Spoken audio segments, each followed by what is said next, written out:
Assalamualaikum warahmatullahi wabarakatuh. Selamat siang, selamat sore, selamat malam teman-teman BTA Group. Kali ini saya Ahmad Al-Anwari, pengajar sejarah, akan membahas mengenai pembahasan PAS sejarah pertama di semester kedua. Kita lihat dulu sekarang ke nomor 1, langsung teman-teman perhatikan. Nomor 1 soal sebagai berikut. Upaya yang mendalam untuk menghimpun jejak-jejak sejarah atau mengumpulkan dokumen-dokumen agar dapat mengetahui segala bentuk peristiwa atau kejadian-kejadian bersejarah di masa lampau dilakukan pada tahap. Soal nomor 1 ini membahas mengenai metode penelitian sejarah, di mana metode penelitian sejarah ini terbagi atau terdiri dari 4 tahapan. Namanya bertahap berarti harus dilakukan satu demi satu ya, atau sesuai dengan urutan.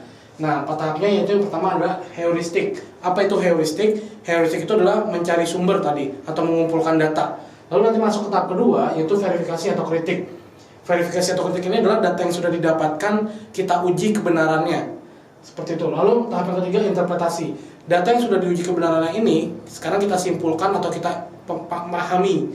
Dan setelah kita pahami dan kita simpulkan, data tersebut dapat kita tuliskan kembali, yang dikenal dengan tahap historiografi. Nah, inilah 4 tahap metode penelitian sejarah secara umum. Misalkan nanti teman-teman ke depannya dapat soal metode penelitian sejarah menurut tokoh namanya Kunto Wijoyo. Nah, kalau menurut tokoh Kunto Wijoyo itu hanya ada satu tambahan, yaitu di bagian paling atas sebelum heuristik, di mana ada yang namanya mencari tema kayak gitu, atau mencari pembahasan apa yang akan ditulis. Tapi kalau secara umum hanya 4 ini aja, itu tadi ya, heuristik, verifikasi, interpretasi, dan historiografi. Maka karena ditanyakan di soal nomor 1 adalah metode yang mengumpulkan dokumen-dokumen atau data, maka jawaban nomor 1 adalah poin B, yaitu heuristik. Oke, bisa dilihat. Selanjutnya kita ke nomor 2. Nomor 2 soal sebagai berikut. Cara mempelajari peninggalan purba dengan mengelompokkan benda-benda purbakala ke dalam kelompok yang sejenis, dikenal dengan teknik. Sekarang ada beberapa cara untuk mengetahui usia peninggalan sejarah. Ada 3 yang utama. Yang pertama adalah stratigrafi. Apa itu stratigrafi? Kalau stratigrafi itu mengetahui usia peninggalan sejarahnya berdasarkan lapisan tanah.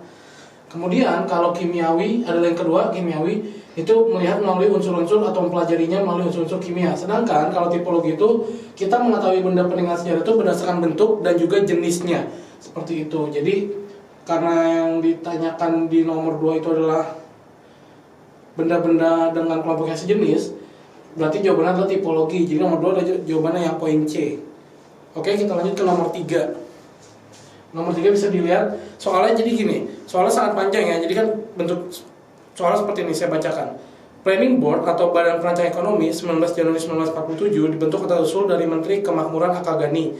Jadi di awal kemerdekaan ini Kementerian Ekonomi dikenal sebagai Menteri Kemakmuran gitu kan. Yang pemimpinnya namanya Akagani menterinya. Di mana nanti Badan Planning Board ini membuat rencana pembangunan dalam jangka waktu 2-3 tahun yang akhirnya disepakati rencana pembangunan selama 10 tahun. Nah, rencananya apa saja sebagai berikut kecuali. Nah, di sini kan ditanyakan kecuali ya. Jawabannya adalah yang poin E, yaitu membuka diri terhadap penanaman modal asing dan melakukan pinjaman baik ke dalam maupun ke luar negeri. Jadi yang poinnya itu bukanlah isi dari kebijakan Planning Board yang di tahun 1947, tetapi yang di poinnya itu adalah kebijakan yang dikenal dengan nama penanaman modal asing atau PMA dan penanaman modal dalam negeri, yang dimana kebijakan ini itu sesuai dengan Undang-Undang Republik Indonesia yang dikeluarkan nomor 1 pada tahun 1967, dimana di dalam undang-undang ini itu berbunyi bahwa Indonesia sekarang membuka diri dari investasi asing maupun investasi dari dalam negeri. Nah, hal inilah yang menjadi kebijakan ekonomi di awal masa Orde Baru, yaitu di sekitar tahun 67. Jadi jelas ya kenapa jawabannya poin E, karena yang ditanyakan kan Planning Board yang di tahun 47. Yang kecuali apa? Yang kecuali poinnya ini, karena kebijakan penanaman modal asing itu adanya di masa awal Orde Baru atau tahun 67. Seperti itu. Jadi itulah pembahasan nomor 1, nomor 2, 3. Selanjutnya nanti kita akan ke pembahasan nomor 4, 5, dan 6. Silakan mau dicatat dulu. Selanjutnya soal nomor 4, 5, dan 6. Kita bacakan dulu soal nomor 4. Konferensi Kairo dari 22 sampai dengan 26 November tahun 1943 diadakan di Kairo, Mesir.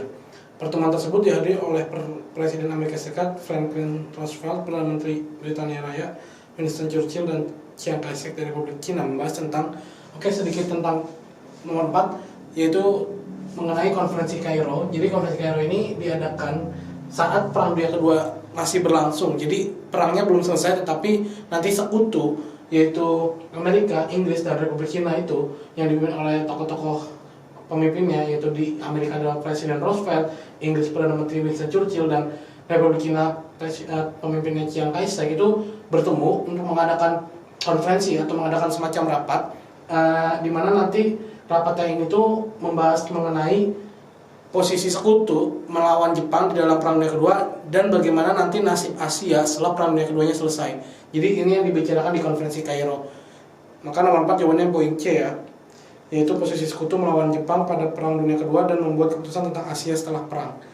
Selanjutnya soal nomor 5, bisa dilihat soalnya tentang gerakan intifada.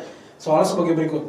Gerakan intifada adalah reaksi atas keputusasaan, kekecewaan, kelemahan, dan kekerdilan negara-negara Arab dalam menghadapi Israel yang pertama kali muncul pada saat jadi apa sih gerakan intifada itu? Gerakan intifada adalah gerakan bagi protes rakyat di negara-negara Arab, khususnya rakyat Palestina.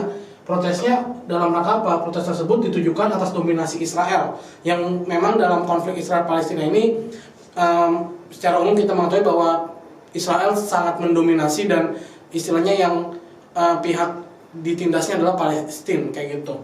Dan nanti ketika rakyatnya protes, setiap protes itu dikenal dengan nama gerakan intifada seperti itu. Jadi nama protesnya adalah gerakan intifada. Nah, setiap protes itu dikenal sebagai gerakan intifada. Tapi kenapa sih bisa muncul gerakan intifada ini? Nah, gerakan intifada yang pertama kali itu muncul karena alasannya masuknya truk militer Israel ke wilayah pengungsian Palestina di Jabalia Gaza, dan ada beberapa informasi yang menyatakan bahwa truk militer ini masuk dan menabrak-nabraki pengungsi Palestina. Nah, setelah inilah baru rakyat Palestina protes besar, namanya gerakan intifada. Maka nomor 5 jawabannya adalah yang poin delta. Selanjutnya kita ke nomor 6. Soal nomor 6 membahas mengenai soal sebagai berikut. Orang Sumeria menciptakan salah satu sistem penulisan paling awal. Sejak sekitar tahun 3200 sebelum Masehi, mereka mulai menulis di atas lempengan yang terbuat dari tanah liat. Tulisannya yaitu untuk ini tentang Sumeria sedikit. Jadi Sumeria itu adalah kekuasaan atau pemerintahan yang pertama yang berkembang di wilayah peradaban Mesopotamia, di mana wilayah Mesopotamia itu dulunya di antara sungai Efrat dan Tigris, di mana sekarang itu terletak di antara negara Irak dan Iran. Dan Sumeria merupakan pemerintahan atau kekuasaan yang pertama ada di sana. Kemudian ciri-ciri kehidupan Sumeria itu masih sangat sederhana ya, tapi tidak lagi food gathering, sudah mulai food producing, yaitu ada pertanian, peternakan, perdagangan, serta yang paling penting di zaman Sumeria ini adalah mereka sudah mulai menciptakan huruf atau tulisan yang dikenal sebagai huruf paku atau istilahnya adalah cuneiform. Maka itu jawaban nomor 6, jadi jawabannya adalah poin B, cuneiform. Demikian soal nomor 4, 5, dan 6. Selanjutnya nanti akan dibahas mengenai soal nomor 7, 8, dan 9. Terima kasih. Bisa dicatat dulu.